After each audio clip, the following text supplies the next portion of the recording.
سورۃ الاحزاب کی آیت نمبر 26۔ الحمدللہ وکفی وسلام علی عبادہ الذین اصطفی خصوصا علی سید الرسل وخاتم الانبیاء وعلى آلہ واصحابہ الاتقیاء۔ اما بعد فاعوذ باللہ من الشیطان الرجیم۔ بسم اللہ الرحمن الرحیم۔ وانزل الذین ظاہروہم من اہل الکتاب من صیاصیہم وقذف فی قلوبہم الرعب فریقا تقتلون وتأسرون فریقا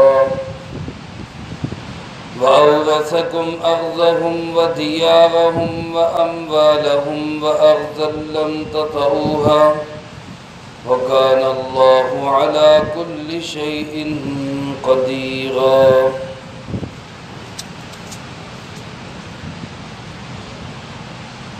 وأنزل الذين ظاهروهم، اور اتار ڈالا اللہ رب العالمین نے ان لوگوں کو جنہوں نے ان کی پشت پناہی کی، من اہل الکتاب، اہل کتاب میں سے، من صیاصیہم، ان کے قلعوں سے، وقذف فی قلوبہم الرعب، اور ڈال دیا ان کے دلوں میں رعب، فریقا تقتلون وتأسرون فریقا، ایک گروہ کو تم قتل کر رہے تھے اور ایک کو قیدی بنا رہے تھے۔ وَأَوْرَثَكُمْ أَرْضَهُمْ، اور وارث بنا دیا اس اللہ نے تمہیں ان کی زمین کا، وَدِيَارَهُمْ، اور ان کے گھروں کا، وَأَمْوَالَهُمْ، اور ان کے مالوں کا، وَأَرْضًا، اور ایسی زمین کا بھی، لَمْ تَطَئُوهَا، جس پہ تم نے ابھی قدم بھی نہیں رکھا، وَكَانَ اللَّهُ عَلَى كُلِّ شَيْءٍ قَدِيرًا، اور اللہ رب العالمین ہر چیز پہ قدرت رکھنے والے۔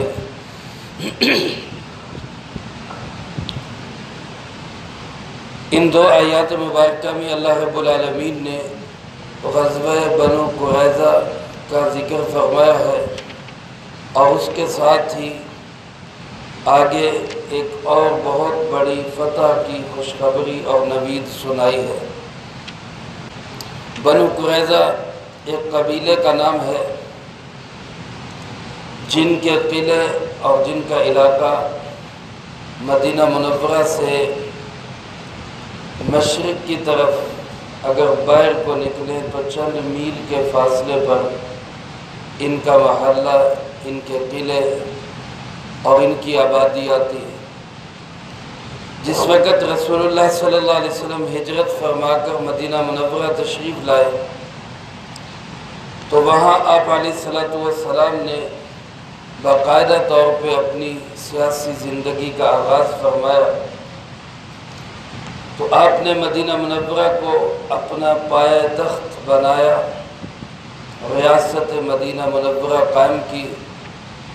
تو ارد گرد اور دائیں بائیں کے مختلف جو قبائل تھے یہودیوں کے، ان سے آپ صلی اللہ علیہ وسلم نے معاہدے کیے۔ ان معاہدوں کے اندر بنیادی طور پر یہ شرط تھی کہ مدینہ منورہ ہمارا سب کا وطن ہے، چاہے کوئی مسلمان ہے چاہے کوئی غیر مسلم ہے۔ رسول اللہ صلی اللہ علیہ وسلم اس مدینہ منورہ کے والی ہوں گے، اور جو یہودی یا عیسائی اس مدینہ منورہ میں رہتے ہیں ان کو بھی رہنے کا پورا حق حاصل ہوگا، لیکن اس کی شرط یہ ہوگی کہ مدینہ منورہ کے دفاع کے لیے ہم سب ایک جگہ پہ اکٹھے ہوں گے۔ اگر کوئی باہر سے دشمن حملہ آور ہوگا تو سب مل کر اس کا مقابلہ کریں گے، نہ یہ کہ ہم میں سے کوئی غداری کر کے اس باہر کے دشمن کا ساتھ دے گا۔ یہ طے ہوا اس معاہدے کے اندر۔ لیکن اب جب کہ اقوام متحدہ بن کر مشرکین عرب مکہ کے لوگ ابو سفیان کی قیادت میں جو اس وقت تک مسلمان نہیں ہوئے تھے بعد میں مسلمان ہوئے، مدینہ منورہ پہ حملہ آور ہوئے، تو ان یہودیوں نے، بنو قریظہ کے یہودیوں نے معاہدے کی خلاف ورزی کرتے ہوئے ان بیر سے آئے ہوئے دشمنوں کا ساتھ دیا۔ چنانچہ آپ صلی اللہ علیہ وسلم غزوہ خندق سے فارغ ہوئے، لشکر کفار ناکام اور خالی ہاتھ واپس گیا، آپ اور صحابہ واپس مدینہ منورہ تشریف لا رہے، بعض جلدی پہنچ گئے، بعض ابھی پہنچ رہے تھے۔ رسول اللہ صلی اللہ علیہ وسلم گھر میں داخل ہوئے، جنگی سامان اتارنے لگے کہ حضرت جبرائیل علیہ السلام تشریف لائے۔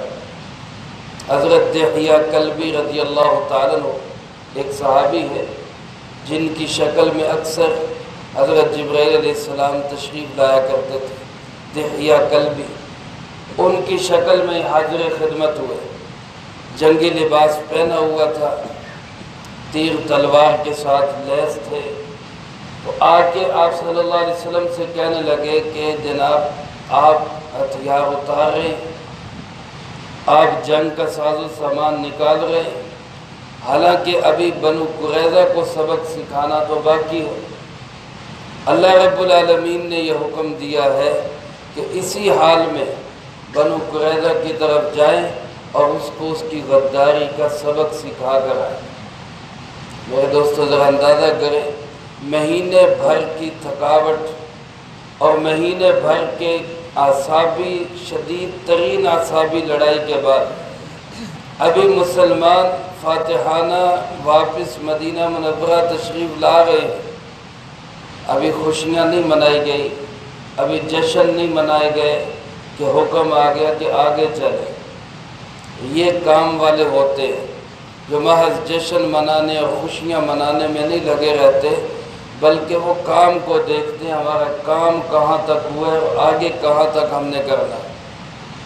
چنانچہ آپ صلی اللہ علیہ وسلم نے اسی وقت اعلان فرما دیا کہ بھئی جتنے بھی لوگ ہیں سب کے سب بنو قریظہ کی طرف چلیں۔ بنو قریظہ جانے کے لیے ظاہر ہے کچھ تھوڑا سا فاصلہ تھا، سفر کرنا تھا، اور ادھر عصر کی نماز کا وقت قریب تھا۔ آپ صلی اللہ علیہ وسلم نے جلدی پہنچنے کے لیے یہ اعلان بھی فرما دیا کہ کوئی شخص عصر کی نماز ادھر ادھر ادا نہ کرے، وہ وہاں جا کے بنو قریظہ میں جا کے عصر کی نماز ادا کرے۔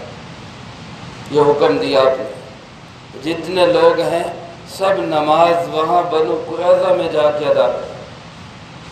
اور صحابہ کرام رضی اللہ تعالیٰ مجمعین اس اعلان کو سنتے ہی بنو قریظہ کی طرف چل پڑے، جو سواریاں میسر تھی نہیں تھی پیدل چل پڑے، اسی طرح اسلحہ سامان باندھا ہوا ادھر بنو قریظہ کو سبق سکھانے کے لیے ادھر کو روانہ ہو۔ راستے میں نماز کا وقت قریب ہو گیا۔ اب کچھ صحابہ نے کہا کہ بھائی رسول اللہ صلی اللہ علیہ وسلم نے حکم فرمایا تھا کہ لا یصلین احدکم، تم میں سے کوئی بھی نماز وہاں جائے بغیر نہ پڑھے، وہاں جا کے پڑھے۔ لہذا نماز کا وقت رہتا ہے یا ختم ہوتا ہے، ہم تو ارشاد نبوی کے مطابق نماز وہیں جا کے پڑھیں گے۔ دوسری طرف کچھ صحابہ کہنے لگے کہ بھائی آپ صلی اللہ علیہ وسلم کا منشا یہ تھا کہ جلدی جاؤ، نماز سے پہلے وہاں پہنچ جاؤ۔ اب جب نہیں پہنچ سکے، راستے میں وقت ہو گیا اور نماز کے قضا ہونے کا اندیشہ ہے، تو قضا کرنے کی بجائے ہم راستے میں نماز ادا کر کے پھر جلدی وہاں پہنچ جائیں۔ دو چیزوں میں صحابہ کا اختلاف ہو گیا۔ اب کچھ نے نماز راستے میں پڑھی، آپ صلی اللہ علیہ وسلم کی حدیث کی منشا کو پہچانتے ہوئے، اور کچھ نے حدیث کے ظاہر پہ عمل کرتے ہوئے نماز وہاں جا کے پڑھی۔ رسول اللہ صلی اللہ علیہ وسلم کو اطلاع دی گئی، آپ کو پتہ چلا کہ بھائی ایسے ہوا ہے، تو آپ نے دونوں میں سے کسی کو بھی نہیں فرمایا کہ تم نے غلط کیا، دونوں کو فرمایا ٹھیک۔ اسی سے علماء نے یہ نتیجہ نکالا کہ جب کہیں علماء کا اختلاف ہو یا مجتہدین ائمہ کا اختلاف ہوتا ہے، امام ابو حنیفہ یا امام شافعی رحمہ اللہ وغیرہ کا احادیث مبارکہ میں، تو اس میں سے کسی کو ہم یہ نہیں کہہ سکتے کہ یہ غلط ہے اور یہ صحیح ہے، وہ دونوں ہی صحیح ہے، کیونکہ دونوں حدیث کی منشا پہ عمل کر رہے ہیں۔ اس لیے اس میں یہ بات کہنا کہ یہ باطل ہے یہ حق ہے، یہ فیصلے نہیں کرنے چاہیے۔ حضرات صحابہ اکرام رضی اللہ تعالیٰ مجمعین نے دو عمل کیے، رسول اللہ صلی اللہ علیہ وسلم نے دونوں کو فرمایا ٹھیک ہے۔ خیر آپ وہاں پہنچ گئے، صحابہ پہنچ گئے، لشکر اسلام ان کے قلعے کے باہر پہنچ گیا۔ بنو قریظہ والوں کو خطرہ تو پہلے ہی تھا، اب جب دیکھا بھئی لشکر آ گیا ہے تو انہوں نے اپنے آپ کو قلعے میں بند کر دیا۔ پرانے زمانے میں ایسے لوگ قلعوں میں رہا کرتے تھے، اور قلعے بہت بڑی بڑی جگہ ہوتی تھی، اور یہ قبیلہ تھا بھی بڑا امیر قبیلہ تھا، ان کے پاس مال و دولت وافر مقدار میں، تاجر پیشہ لوگ تھے، اور یہودی ویسے سودی کاروبار کرنے میں مشہور ہے، تو سودی سرمایہ بھی ان کے پاس بہت تھا۔ اس لیے یہ بڑے اطمینان سے قلعے میں بند ہو گئے کہ کھڑے رہیں باہر، کتنی دیر لگے رہیں گے آپ۔ انہوں نے اپنے آپ کو قلعے میں بند کر دیا۔ رسول اللہ صلی اللہ علیہ وسلم اور لشکر اسلام قلعے کے باہر ان کا محاصرہ کیے ہوئے۔ اسی اثناء میں ان کے سردار کعب القرظی، اس نے اپنی قوم کے سامنے، اپنے قبیلے کے سامنے تقریر کی، اور اس میں 3 چیزیں رکھی، اپنے قبیلے کے سامنے 3 چیزیں رکھی کہ 3 باتوں میں سے کسی ایک بات پہ عمل کرو۔ پہلی بات یہ کہ تم سب جانتے ہو کہ حضرت محمد صلی اللہ علیہ وسلم اللہ کے سچے نبی ہیں۔ یہ یہودی کہہ رہے اپنے یہودی لوگوں کہ تم سب جانتے ہو کہ حضرت محمد صلی اللہ علیہ وسلم اللہ کے سچے نبی ہیں۔ تورات میں جن کی پیشین گوئیاں کی گئی وہ یہی ہیں، حق اور سچ کی جو بات کر رہے ہیں وہ حضرت محمد صلی اللہ علیہ وسلم ہی ہیں، تو لہٰذا غیر مشروط طور پر آپ کے سامنے جاؤ اور کلمہ ایمان پڑھ لو، آپ صلی اللہ علیہ وسلم پہ ایمان لے آؤ، جان بھی بچ جائے گی، مال بھی بچ جائے گا، دنیا بھی ٹھیک ہو جائے گی، آخرت بھی ٹھیک ہو جائے گی۔ پہلی چیز تو یہ۔ دوسری بات یہ، اگر یہ نہیں کرنا چاہتے تو پھر یوں کرو کہ خود اپنے بیوی بچوں کو اپنے ہاتھ سے قتل کرو، تاکہ پیچھے کی کوئی تمنا نہ رہے، اور پھر رسول اللہ صلی اللہ علیہ وسلم کے ساتھ یعنی لشکر محمدی کے ساتھ اس طرح لڑ پڑو کہ تمہیں کوئی طمع جینے کا کوئی لالچ نہ ہو، پھر مرتے مرتے مر جاؤ، جان چلی جائے، لیکن ان کی بات کو ہم نہ مانیں۔ دوسری چیز یہ۔ تیسری چیز کہنے لگا یہ ہے، ہفتے کے دن کا انتظار کرو۔ مسلمان جانتے ہیں کہ یہودی ہفتے کے دن حملہ نہیں کرتے، لڑائی نہیں کرتے۔ مسلمان مطمئن ہوں گے اور تم اپنی شریعت کی خلاف ورزی کرتے ہوئے ہفتے کے دن حملہ کر دینا، وہ غفلت میں ہوں گے، ہو سکتا ہے ہمیں کامیابی مل جائے۔ یہ 3 باتیں اس نے اپنی قوم کے سامنے رکھی۔ قوم کے لوگ کہنے لگے، قبیلے والے کہنے لگے کہ بھائی اسلام لانا یہ تو ہمیں منظور نہیں، چاہے ہم دل سے سمجھتے ہیں کہ یہ سچے ہیں، یہ حق کہہ رہے ہیں، یہ صحیح بات کر رہے ہیں، لیکن حضرت محمد صلی اللہ علیہ وسلم کی قیادت کو ماننا اور اپنے تورات کی بات کو چھوڑ دینا، حالانکہ یہ بھی تورات کی بات تھی، لیکن ان کے اپنے گمان کے مطابق کہنے لگے کہ ہم اس کو چھوڑ کے ان کی بات مان لیں، یہ ہمیں گوارا نہیں۔ اور دوسری بات، ہم اپنے بیوی بچوں کو اپنے ہاتھ سے کیوں قتل کریں، ان کا کیا قصور۔ اور تیسری بات یہ کہ ہفتے کو ہم حملہ نہیں کر سکتے، ہماری شریعت کی خلاف ورزی ہے، ہم اپنی شریعت کی خلاف ورزی نہیں کریں گے۔ پھر کیا کریں؟ اب کرنا کیا چاہیے؟ وہ تو محاصرہ کیے ہوئے، کتنے دن چلیں گے ایسے؟ ظاہر ہے قلعے کے اندر بند ہے، راشن پانی ختم ہو جائے گا، کتنے دن گزاریں گے؟ تو اب کیا کریں؟ پھر آ جا کے یہ بات طے ہوئی کہ خود حضور صلی اللہ علیہ وسلم کے، حضرت محمد صلی اللہ علیہ وسلم کے ہم خود کو حوالے کر دیں، ہتھیار ڈال دیں، گویا کہ اپنی گرفتاری دے دیں، اور ان سے کہیں کہ جی آپ ہمارے بارے میں جو فیصلہ فرما دیں۔ اب ان کے خیال میں یہ تھا کہ آپ صلی اللہ علیہ وسلم بہت کریم آدمی ہیں، اور یقیناً ایسے ہی تھا، آپ رحمت للعالمین ہے، تو امید ہے جب ہم ہتھیار ڈال دیں گے تو ہماری جان بخشی ہو جائے۔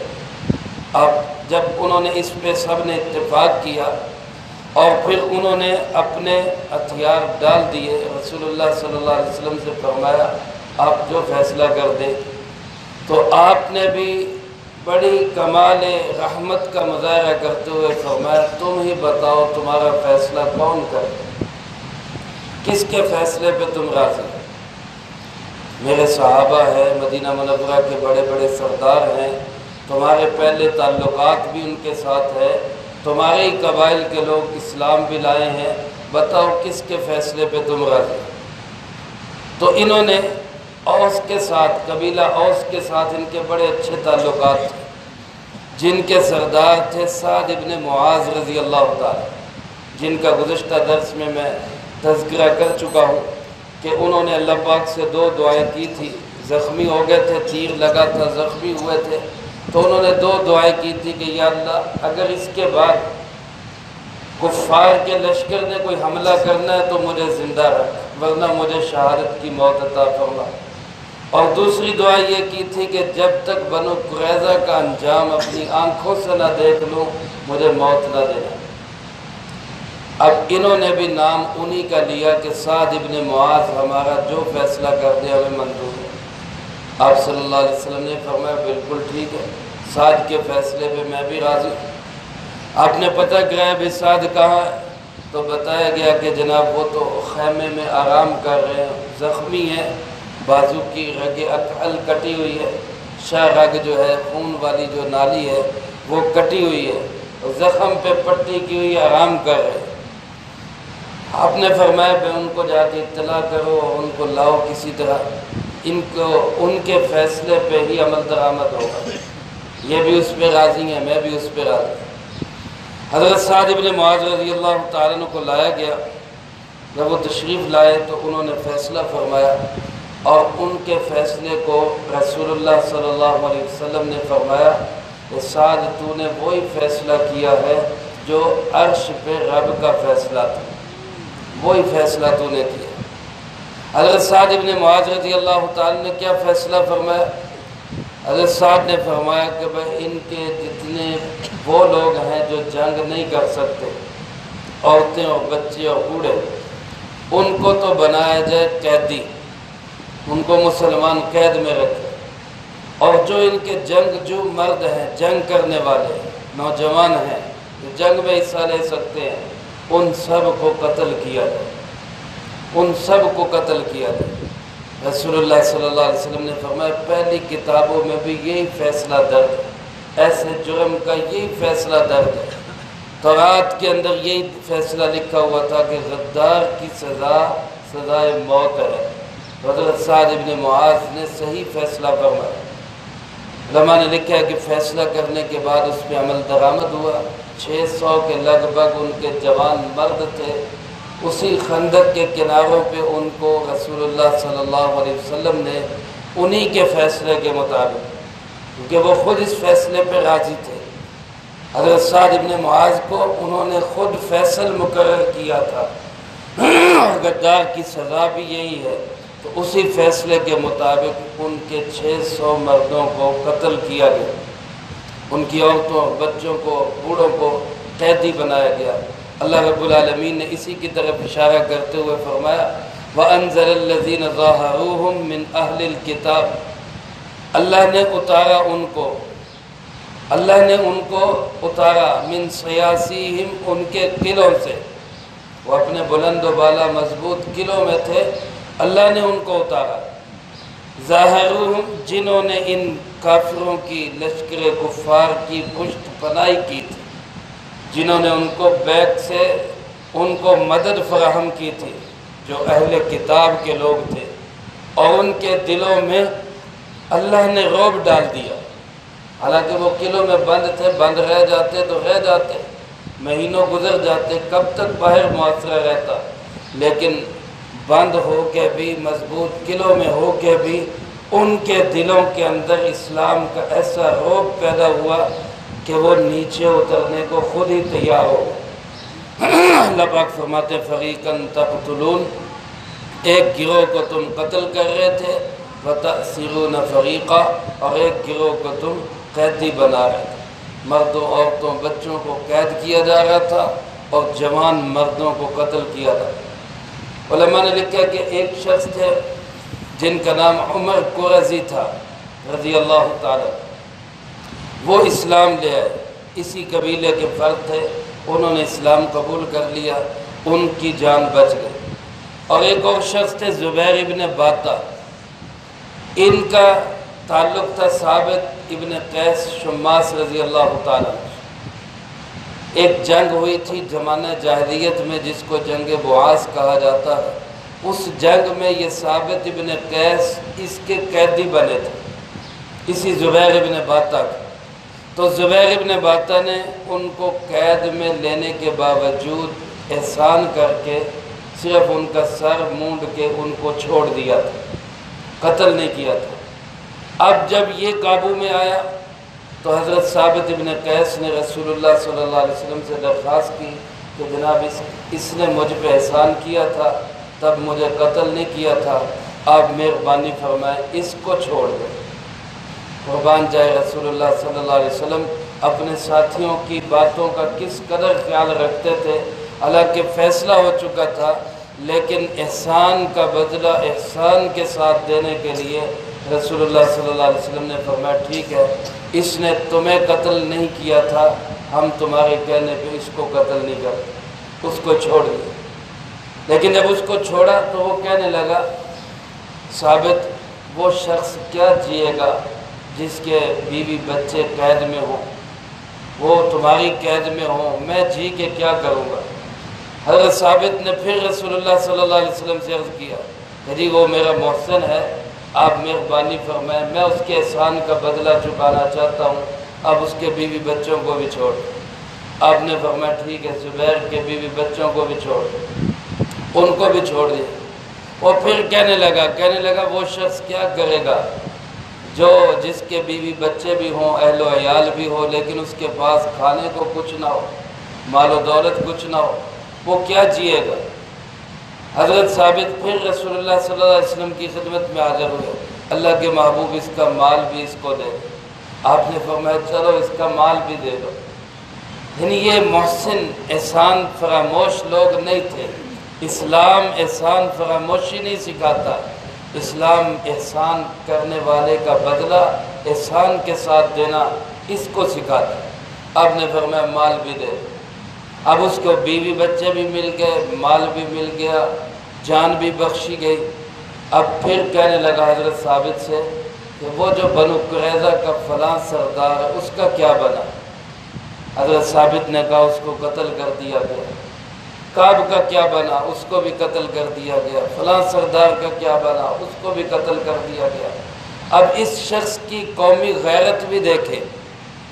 آج ہم بھی قوم بن کے جینا چاہتے ہیں، لیکن ہمارے اندر قومی غیرت ختم ہو گئی۔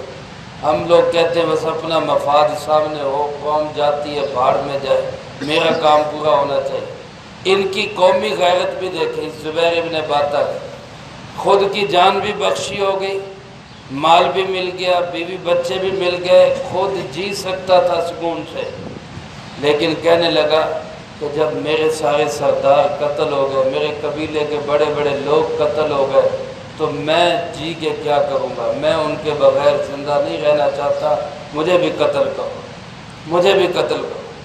حضرت ثابت نے انکار کیا کہ میں قتل نہیں کر سکتا، تم میرے محسن ہو، میں تمہیں قتل نہیں کروں۔ جب اس نے اصرار کیا تو پھر ایک اور صحابی رضی اللہ تعالیٰ عنہ انہوں نے پھر اس کو آگے بڑھ کے قتل کر کے اس کا کام ختم کیا۔ اس طرح اسلام کے فرد نے اپنا احسان بھی اس پہ پورا کیا، اس کے احسان کا بدلہ بھی پورا دیا۔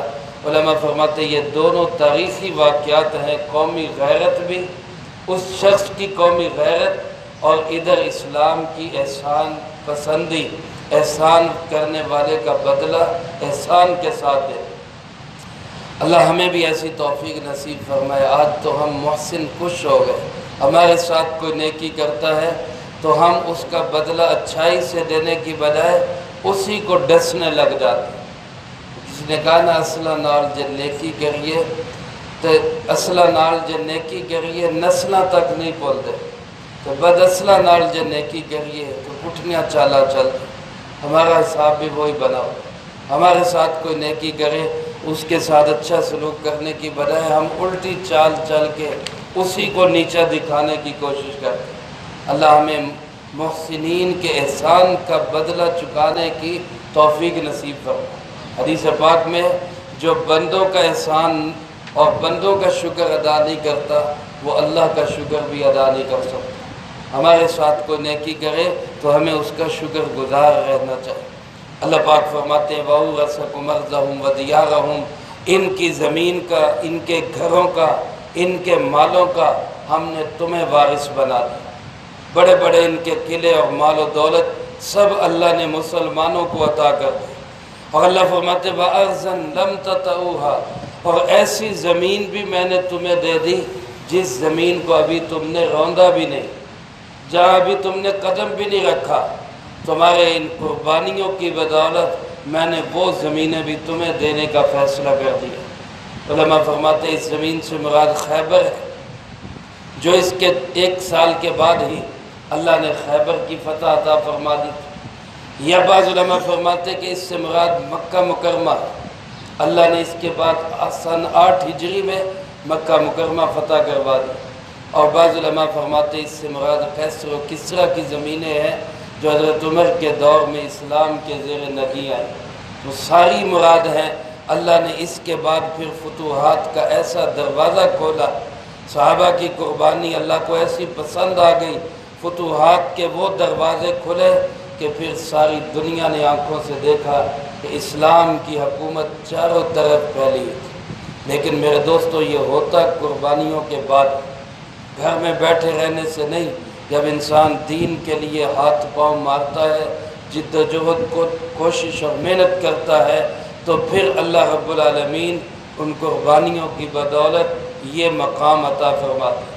اللہ فرماتے ہیں اگر کوئی سمجھے کہ بے سر و سامانی کے عالم میں کیسے صحابہ ساری دنیا پہ چھا گئے، اللہ فرماتے ہیں وَكَانَ اللَّهُ عَلَىٰ كُلِّ شَيْءٍ قَدِيرًا، اللہ ہر چیز پہ قدرت رکھنے والا ہے۔ جب بندہ اللہ کی قدرت کو ساتھ لے لیتا ہے تو پھر اس کے مقابلے میں بڑی سے بڑی طاقت بھی ٹھہر نہیں سکتی۔ لیکن جب اللہ کو چھوڑ دیں اور اپنی منمانی کرنی شروع کر دے تو پھر بڑی طاقتیں وہ چھوٹی طاقتوں کو اپنا غلام بنا لیتے ہیں۔ آج ہم اسی غلامی میں جکڑے ہوئے ہیں۔ ضرورت اس امر کی ہے کہ ہم نفاذ شریعت کریں اور اللہ کی مدد کو ساتھ لیں اور اللہ رب العالمین کی طاقت اور قوت سے پوری دنیا پہ اسلام کا غلبہ حاصل کریں۔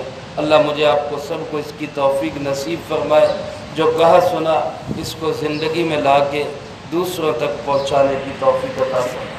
اللہم انت السلام و منک السلام، تبارک ربنا